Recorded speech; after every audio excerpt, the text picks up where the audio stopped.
Right. So my name's Emma Tennant. I'm from the TPJ Nursery in Bracknell. I've been asked to give a short talk on temper tantrums and temper tantrums, particularly in the lockdown. So I'm just going to sit here and have a cup of coffee and talk about things from my experience. So temper tantrums are, just to reassure you, totally normal. All children have temper tantrums. There wouldn't be a normal child if they didn't. There's several reasons why children have temper tantrums. The biggest is about speech development. We understand before we can learn to speak and converse. And so by that just causes such a lot of frustration when you know what you want to say, but the people around you seemingly are so silly that they can't understand what you've got to say. I think the best way that we can try and relate to this as adults is maybe you're on holiday in Italy, you want to go to a cafe and order a coffee, for instance. You know what you want to say. You might even be able to understand what people are saying around you, but you can't seem to get your request across, and so you can end up just in that situation, just feeling frustrated, foolish, embarrassed, annoyed. Why is everybody else being so not being able to understand me, as it were. And so that's the same for a toddler, but they've kind of got far rawer emotions on it, which is why I know what I'm saying. Why are you not understanding what I've got to say? So communication and teaching children to communicate is critical. Another thing, which is a kind of a bit of an unfortunate aspect of development, really, is that we need to also learn to regulate our emotions. I'm sure we can all relate to that in these uncertain times, but learning that when you're angry, just anything doesn't go is also another, so learning to regulate yourself and your responses is also a really important thing. And so all children, it takes years and years. I'm sure we can again relate to this as adults, but why learning to control your emotions, and that you don't need to be governed by them, don't need to wear them on your sleeve.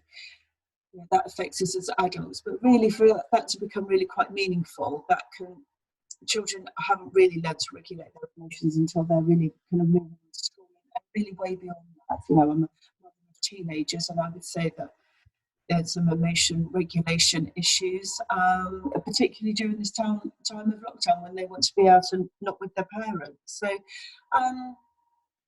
those are two really big things.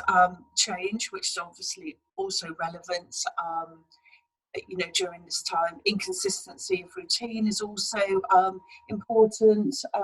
And really, why does a child have a temper tantrum? Because they've learned that it works, that they get what they want. And I'm going to come on and talk about that. But before I do, I just want to reassure you that it's all just totally normal. All children have a temper tantrum. If they didn't, that wouldn't be considered to be normal. So there's a number of ways that we deal with temper tantrums. In the normal course of events, and I'll talk about lockdown in a second. But it's really about consistency. When the first time a child has a temper tantrum, it's a total fluke, it's a total accident, but they learn in a kind of like a kind of chemical reaction that there's a cause and effect, and that when they do something, that this is the effect. And I quite liked it. I either got, or conversely didn't get, what I want. So that's really important, because if we can learn to control the consequence, what happens as a consequence of the temper tantrum, then you can start to have a direct effect on whether your child, how effective the temper tantrum is, and try and eradicate that behaviour. And what we do at nursery is we talk about the ABC. So that stands for antecedent, behaviour, and consequence. And so the antecedent is to think, what was happening just before that behaviour, that misbehaviour that I didn't want. And you've got to kind of think, we're not talking about, the last half an hour. We're talking about literally what happened just before that behaviour.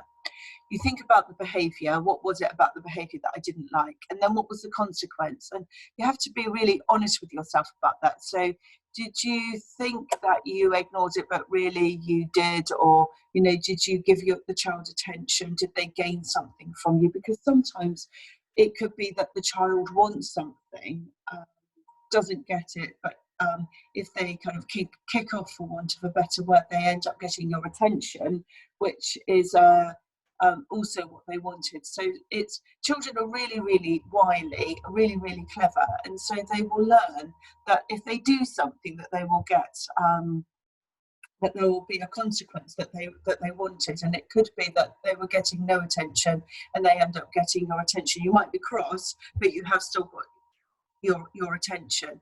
And so if you spend time thinking about what was happening just before and just what your consequence was just afterwards, then that can give you can start to see a real pattern, and you can start to either affect what was happening just before.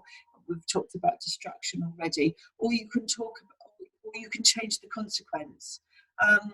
And that consequence, it should be about being consistent. And that's consistent between yourself, whether you're tired and at a low ebb or busy and trying to work. But it's also consistency between other people who live in your house and in the normal state of affairs as well. It would be consistency between what's going on at home and what's going on at nursery as well. So consistency is really important, because the child's got to learn, and will learn very quickly that if they do something, that this is the consistent response that I get from the adult. So consistency is really important. We talked about emotions as well, but also children learning to regulate their emotions is a really important way of managing behaviour. So it's important that you label and express emotions. So you kind of say, I'm feeling sad, I'm feeling happy, or I think you're feeling sad, or I think you're feeling unhappy at the moment. So children have started to got that label for their emotions, so that they can learn to express that and tell you how they feel. Also, by you modelling that and saying how you feel, it's starting to show the child that it's actually really quite normal to talk about how you're feeling, and that you don't have to kind of bottle it all up inside, that you can say whether you're feeling happy or sad, and that's all totally okay, and that people can accept that. It's really important as well that you don't label your child. So you can say, I don't like it when you do that, rather than kind of saying it another way around, which is almost like, I don't like you. So I think in the old days, people used to say, you're a really naughty boy, but really it's about saying, I don't like that behaviour made me feel sad. So by doing that, you're saying that you don't like the behaviour, but also how it's made you feel, and that's really really powerful and really important.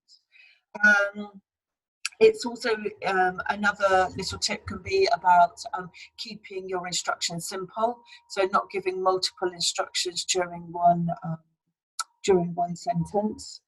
So sit down and eat your peas would be 2. So it would be sit down, and then after the child's done that, you can say, well done, I really appreciated it when you sat down there, thank you for listening. Eat your peas would then be a separate instruction, and another one would be part of that would be to kind of keep your language positive. So to kind of say what you do want the child to do, because it helps them with their processing rather than what you don't. I think unfortunately English is quite a negative language, so we end up saying a lot of what we don't want as adults. So we can kind of say, don't do that. But so it would be easier to say what you do want the child to do. So a good example would be instead of saying don't let go of the branch, you say hold on tight. So language and the particular kind of like tips and things that we can do around that are really important. So what can you particularly do during the lockdown?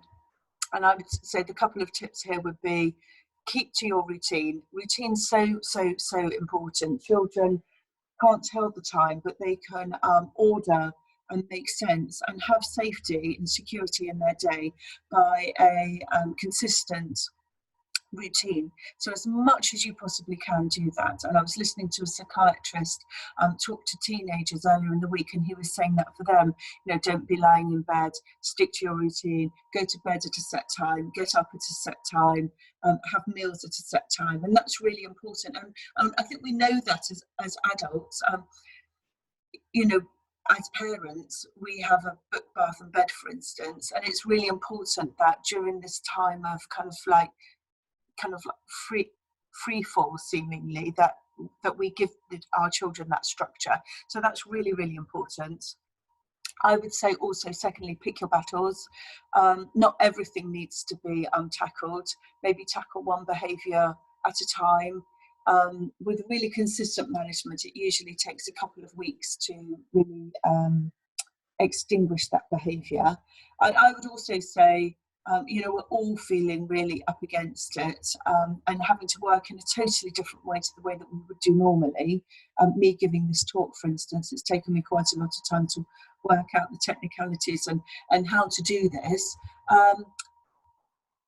So kind of cut yourself some slack and cut your child some slack, and try and keep your sense of humour. So not only pick your battles, but keep your sense of humour about, really truly what is going on. And really, at the end of the day, it's about kind of consistency, and really kind of looking for that, what was happening just before. So the antecedents, the behaviour, and the consequence. And then the second C of that is then consistency of the consequence. So I hope that's been helpful. And if you'd like any further information on this, we've got fact sheets, and we can give various different tips on our Facebook and social media. But I hope you found that helpful. And if you want any more information, either drop us a line on our email or on our website, or respond to our Facebook page. Thank you. Bye-bye.